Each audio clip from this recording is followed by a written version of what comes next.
Hi, welcome to my channel. I'm Marsha Kristen, and this is Heart Connected Communication. And this is where you get to learn communication and really life skills that can help you in your own self awareness and compassion and understanding yourself. It can help you in your relationships and contribute to your communities and your relationships. And it really helps to support the world in creating more compassionate ways that really work for all. So, in today's video, we're going to be looking at ideas for bullet journaling. I know I'm kind of new to it too, and honestly, it looks pretty cool. So, if you're new to bullet journaling or if you've been doing it for a while, in this video, I'll go over some practices and different ideas that you can put in at different pages that'll connect you to practicing some compassionate communication or nonviolent communication practices of self empathy, empathy for others, and expressing.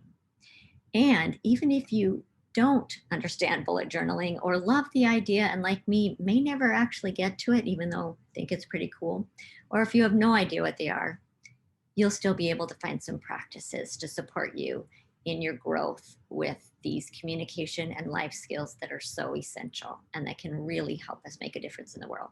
So let's go ahead and get to the heart of it.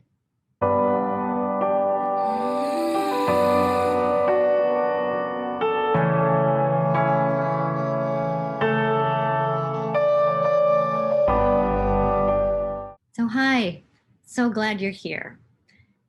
What I want to share today is some ideas of practices and different things that you can do to help integrate these skills that I've been talking about. And if you haven't seen my other videos, you can go to look at some of those, but it doesn't even matter. You can even just jump right in right now.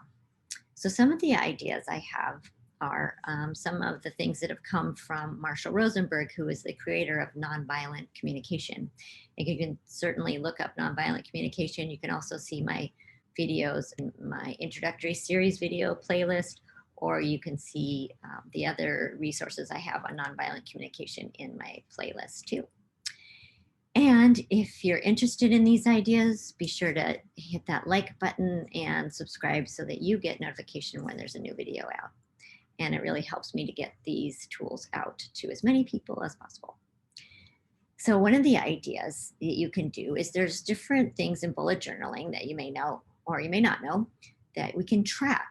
And you can do those in various different ways. So, one thing that's important when we're first starting out, or even if we're just wanting to integrate some of these communication and consciousness of nonviolence and nonviolent communication, is we can do a tracker of body sensations, what we notice in certain situations or times. We can have a tracker of our thoughts, our thought patterns when they come up. It's a way for us to really increase our ability to be aware of what's going on within us that we may not always notice. We can have a tracker of how many times we've been able to have meditation practice or follow some of the meditations. I have some videos for that too that you can see.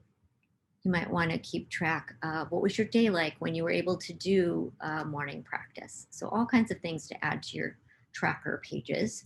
There's also some ideas for those journaling pages, or if you journal, is that you can have a column for thoughts, feelings, and needs. So you can observe your thoughts, write out what maybe the thoughts you've had that day. You could have it in your monthly part, or you could have it on a special page. You could put then translating when you're having those thoughts, what body sensations you notice and what emotions might be connected to those body sensations, that information that's coming from your feelings. And then you could have that column of looking at what needs emerge that you're connected to or not connected to. And it could be a mix of both. And you can just loop through and kind of keep those journal in that practice. And then look back and see what it's been like to have that awareness in those days that you did that, or in the months that you were practicing that. So that's an idea. Marshall Rosenberg had a little notebook in his pocket and a pencil he would carry around, and he would write down judgments he heard throughout his day, or judgments he had of himself or another, judgments he heard from other people. And then at the end of the day, he would translate those judgments that he heard into feelings and needs, and that would bring him more sense of connection and compassion. So that's kind of where this idea comes from of having a daily translation practice. You can also have places where you might have a pause page, something that you go to where you want to pause and really check in 30 seconds, something like that, where you're noticing what's going on in your body, what information is there, what observations do you have of yourself, your thoughts, your external situation? Do you notice bigger patterns that may be voices from some systemic pieces, some education you've gotten about cultural norms that may be supportive or may not be supportive? Have a place then to notice what it's like when you pause. Maybe you want to have a pause journaling place, or something where you are tracking those moments of when needs are met or not met. Often I found that connecting a practice to something you already do is super supportive. So, say that you maybe have a schedule for your day in your journal or on a calendar, and you're wanting to pause at each time you transition from a different piece of work that you might be doing, or the different responsibilities or duties you have. For me, when I was first learning nonviolent communication and wanting to integrate that into my life and to be able to share it, whenever I got into the car, and at that time I had three children and they were at two different schools. So I was making a lot of trips. I think it was 750 miles a week because I live in a somewhat rural area. And every time I would get into the car, it was a time to pause and still be present to where I was, because I was driving after all. And yet I could go through a self empathy process. I could observe um, my thoughts in that moment, or my body sensations. I could observe what I was seeing. I could observe my needs that I was really connected to.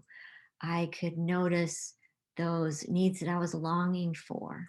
And I would let those be with me, and it would be a way to be more present when I was arriving and picking up my kids, and being present and being able to attune to them and know what kind of support they might be needing. And so that was an easy way. Another way might be that we all have meals that we have throughout the day. So you could have some kind of tracker, or a meal check in, where you go through a self empathy connection process. Or if you're having a meal with someone, that might be a time to practice connection. What's going on for them? What are you noticing that they might be feeling, and what needs are met or unmet that's being expressed? How can you attune? So that's another practice. You might have a page for the needs that you're wanting to pay attention to on that day or in the week, or a place where you're putting, some people put goals or something, and it might be more connected to the consciousness of interdependence and shared power and compassion and prioritizing connection, that I put a little spot for needs I'm really longing to have a sense of cultivating and connecting to in my life. And then you might be able to track, where are the places, what are the different ways that I've met my needs for contribution to others. Maybe I've connected to understanding in these particular ways, or maybe I had a sense of play and joy. And you could put down some of the strategies, and you could journal about the places that you've noticed where needs have been met, or places where you're longing for needs to be met. You could also have a place where you track your morning practices, and different, maybe each month you have a different morning practice that you decide to do. I know another story is that when I went to Nonviolent Communication Family Camp with my family, for one of the first few years, one of the nonviolent communication trainers, who was also one of the hosts of the camp, she would offer this morning practice. And we'd travel down the hill down to this creekside meeting space in a circle. And she explained that she had started this practice years ago, this every morning she would see what was there to mourn. And at first I thought, oh, why would you want to mourn? Why would you want to bring up grief? And I noticed how much of our culture, which might be called white supremacy culture or an individualistic culture, it has lots of pieces to it. One of them is sort of a resistance to feel or have vulnerability, and it's to push away mourning. And she was actively cultivating this mourning practice.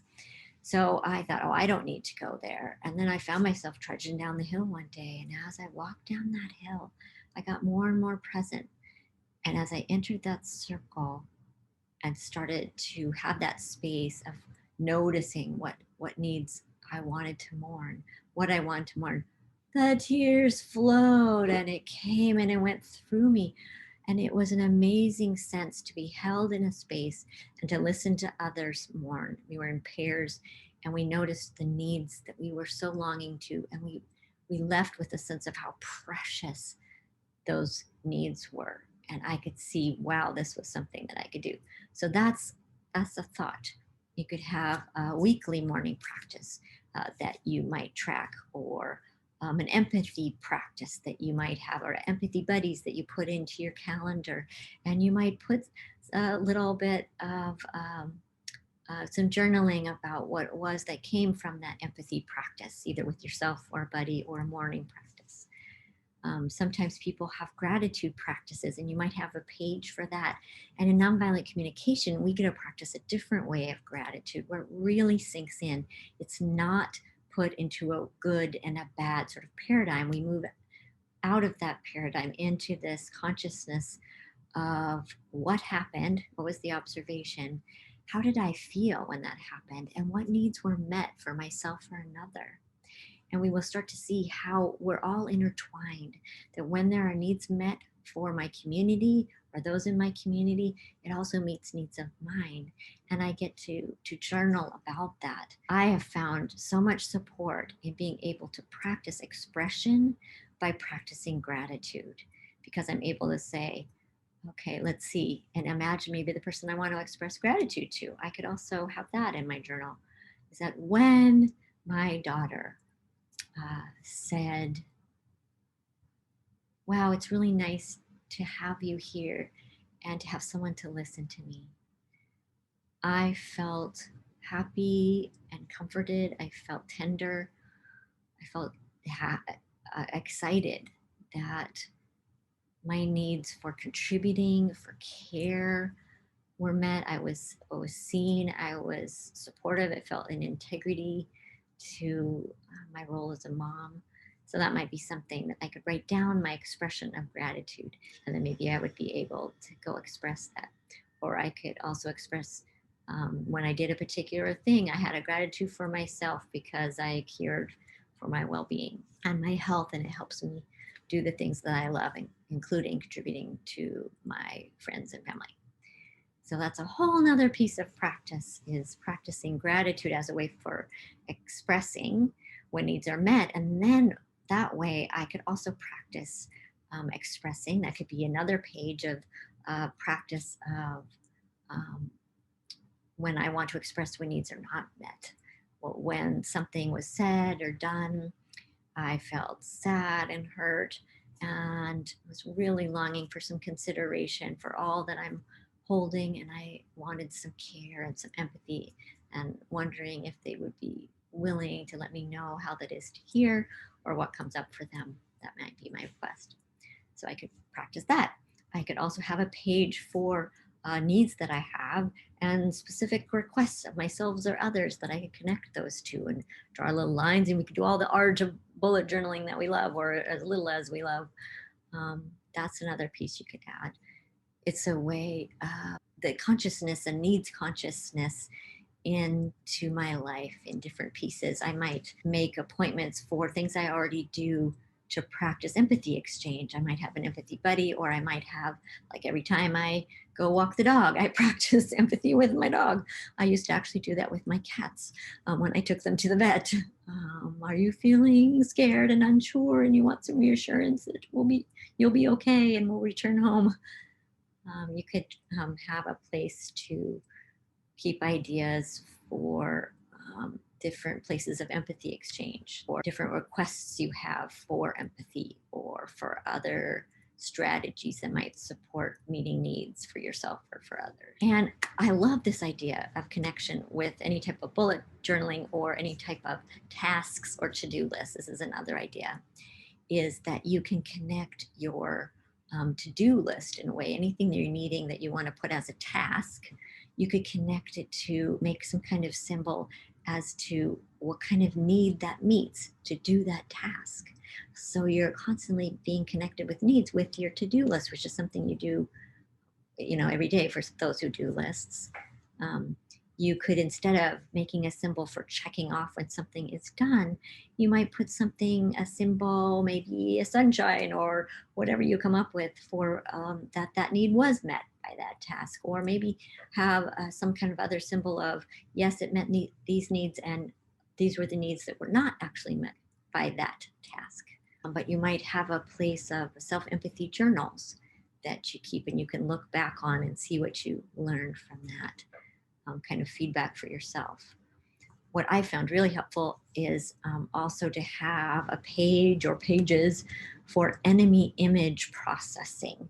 And this is a practice within nonviolent communication that really helps us get connected to ourselves and our humanity and the humanity of another person that we may have enemy image of. And I'll be doing a video on that so you can see that process, or you can email me at the email listed in the description below, and I will send you that process too. But that you might want to have a few pages for some enemy image translation. You could also, with your monthly journal or even throughout the year, kind of track, maybe I'm going to do this month on self-empathy as the base, the roots of the tree for practice. Maybe then I will have another month or a couple months practice on expression, and then maybe a few other months on empathy for others, nonverbal empathy or verbal empathy. I might pick another concept like presence or intention or attention or openness to feedback, working with reactivity. I might have a reactivity page that I could doodle and draw and really express what's coming up and alive in a space that lets the wisdom come and see what needs might be met. I could draw out a particular thing that I have that I'm wondering about, and draw the different parts of me, and then be able to see which parts need empathy. Maybe I have a part that feels angry or resistant, and then I have another that has shame, and I could have a different page for giving empathy to each of those different parts of myself. Maybe the little one who heard the pieces of culture about not being good enough, or heard some way I needed to be if I was not part of the norms of the culture. I was identified as part of a marginalized culture. I could really have some empathy space in my journaling for that, or do that in whatever way I want, not just a journal. Maybe I want to do art projects about that.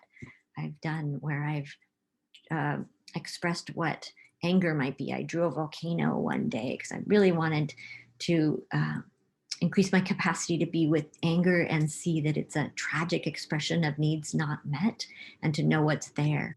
I also want to recommend, there's so many resources out there, but there's some apps that you can get. There's one on NVC Dance Floors. There's also one called Refilling the Well, which I really enjoy. Has a reactivity, kind of steps you through self-empathy, and a space, to do that sort of socially acceptably on your phone or your computer, I imagine too. And there's also Igrok. It's Igrok, and I believe I have it in the description, or I'll try to put it there. That's another app that goes through. It's got a feelings and needs list. Maybe you could make your own feelings and needs list and decorate that how you would like. But maybe hit the like button and subscribe and hit the bell so that you can get notified when this comes out. Is a card deck that has art to represent feelings and needs. And that's something that just has pictures and can really support you. There's also cards decks called Feelings and Needs decks, or Grok products, that are have words facing both directions, so they can be used by a person by themselves with feelings and needs, laying those out, or be used with a pair of people where you can put those cards as to what's going on, and then you get up and sit in the other person's space and really literally look at their feelings and needs and sit in their shoes, in a sense. So those are some resources. I really hope this has helped and inspired you, and to make this your own. And if you have any questions, let me know. I would love to have questions down in the comments, and also to have comments about what are the ideas that you have.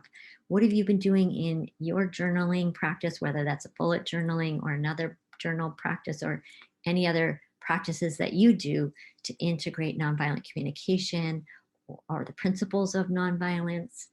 I'd love to hear. Oh, and I meant to say, I'm in a new location. I just happen to be on the other side of the country from where I normally am, to be with one of my children. And I hope to see you again soon. Thanks so much.